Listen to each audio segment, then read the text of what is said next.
Alrighty guys, this is lesson 2-2, adding and subtracting fractions, and our essential question, how do I add and subtract partial numbers, and what if the fractions are different sizes? So essentially what we're doing is we're going to figure out how to add and subtract fractions when the denominators are different. Alrighty, so moving over to our essential questions and vocab, the question is, what do I need to be able to add or subtract fractions? You need one thing. You must have common denominators. And in order to find a common denominator, what that means is you're looking for the LCM. You want to look at both of the bottom numbers, both of the denominators, and find the multiple that they both share in common. What this does is it guarantees the fractions have the same pieces, if you will. So let's go ahead and look over at the notes part. See how I have two boxes there? Let's pretend they're candy bars. Pretend one is a Twix bar and one is a Snickers bar. And my friend and I split up the candy bars because we wanted to give each other the same equal pieces. Except for my candy bar, let's say it's a Snickers bar, I split it up. I already had split it up into 3 parts, where my friend, she split her candy bar up into 4 pieces. So if you look at this drawing right now, if I were to give her my 1 piece and she was to give me her 1 piece, you should see that they aren't the same size. They're not split the same. So what can we do in order to make sure we give the exact same amounts? Right now, if you notice, I only have 1/3 and my friend has 1/4. So what I'm going to do is I'm going to go ahead and split my piece into 4ths the same way my friend cut hers, and she is going to cut her piece into 3rds the same way I cut mine. So now if you notice, these candy bars are now split into the same parts. So notice in this first one, there's 1, 2, 3, 4, 5, 6, 7, 8, 9, 10, 11, 12 parts. And then on my friend's bar, she has now split hers into 1, 2, 3, 4, 5, 6, 7, 8, 9, 10, 11, 12. We've created equivalent splits within our candy bar. So now that I've split these candy bars the same, essentially they have the equal amount of parts, I can do lots of different things. If I wanted, I could compare my 2 fractions. I could see who's equivalent or see what shapes are equivalent now. I can even add them together if I wanted. So let's look a little closer at our splits. For this 1/3 right here, I can say that my 1/3 is the same as 4/12. Or if I look over here to her split, my friend's split, I can say that this equivalent is the same as 3/12. So here I can compare. Yes, indeed, her split would have been less. I would have been giving her more candy bar. Or now that I've kind of put them all within the same parts, I can decide how much I want to give. Additionally, I could add these problems together. I couldn't add it when it was 1/3 plus 1/4. But now that it's 4/12 and 3/12, I could add those together if I wanted, and now I have 7/12. So you could technically draw these little rectangles every time and split them, but that's not realistic in a math class. So what I'm going to do is I'm going to teach you guys a strategy for how I want you to find your common denominators when you're adding and subtracting fractions. And this method is called, you'll hear it called either the bow tie or the butterfly method. And it's a great little trick to always give you the common denominator. So the first thing I want you to do in this method is I want you to multiply straight across. What is 7 times 5? 7 times 5 is 35, and that gives you your common denominator. So now to continue with this strategy, I want you to go ahead and multiply across the diagonals. So what is 4 times 5? 20. And then 7 times 2, which is 14. Okay, so now that you've done that diagonal multiplying, you can go ahead and add those 2 numbers together. 20 plus 14 is 34. So that's using the butterfly method, and if you like that, great. If it was a little confusing to you, we can go ahead and use the traditional method. The traditional method is utilizing that LCM. So what I want you to do right now is I want you to look at your times table chart and tell me what is the LCM for 7 and 5. So you're going along, you're looking at the multiples of 7, you're looking at the multiples of 5. What is the LCM for 7 and 5? Go ahead and enter that answer now. Alrighty, so you should have gotten that that is 35. So what that means is that's our common denominator. So I'm going to go ahead and rewrite the problem with 35 as my denominator. So looking back at that times table chart, 7 times what makes 35? 7 times 5 makes 35.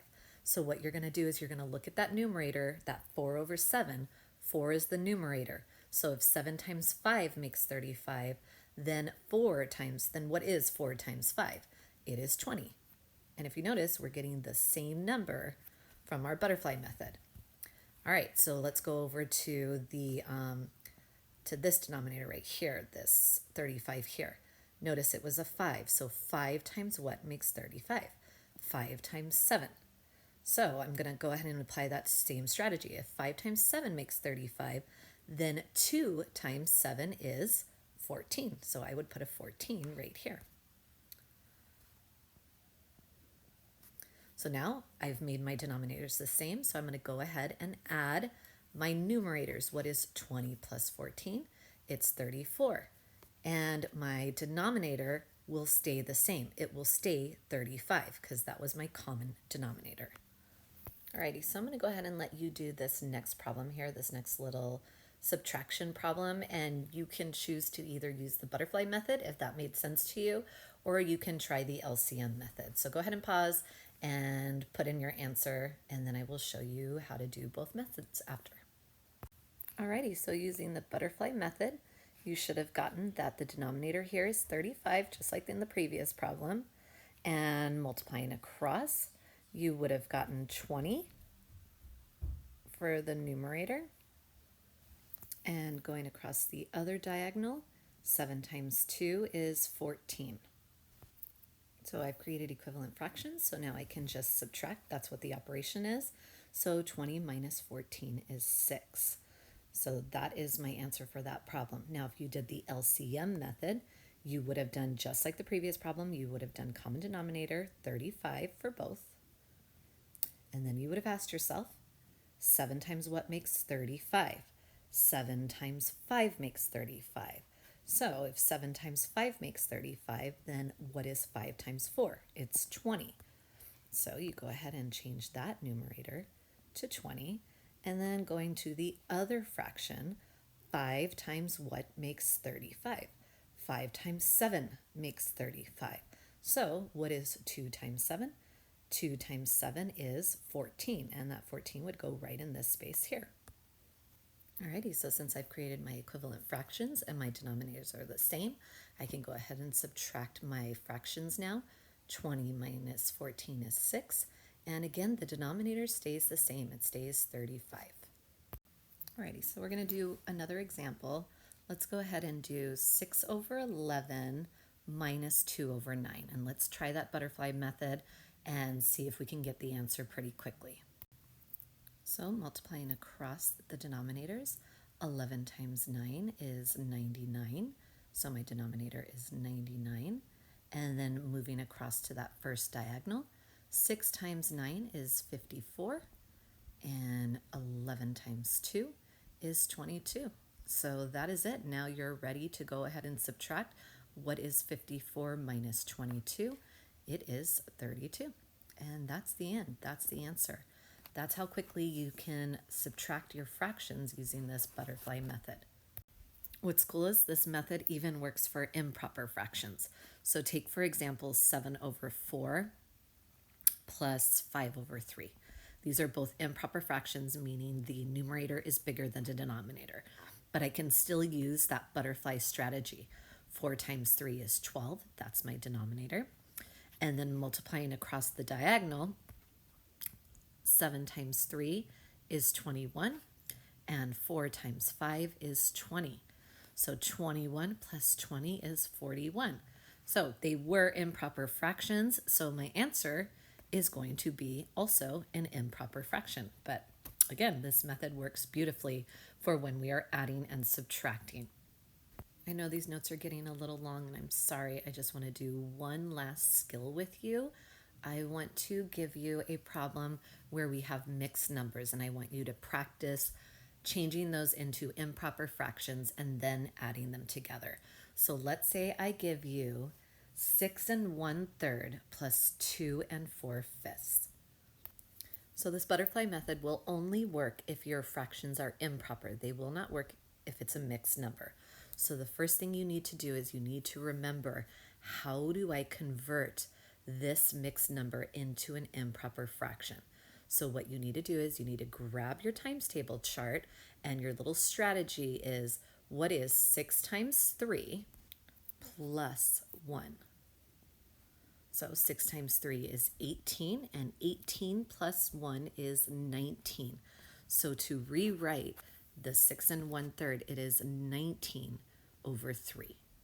So now you need to do that same strategy. You need to convert 2 4/5 into an improper fraction.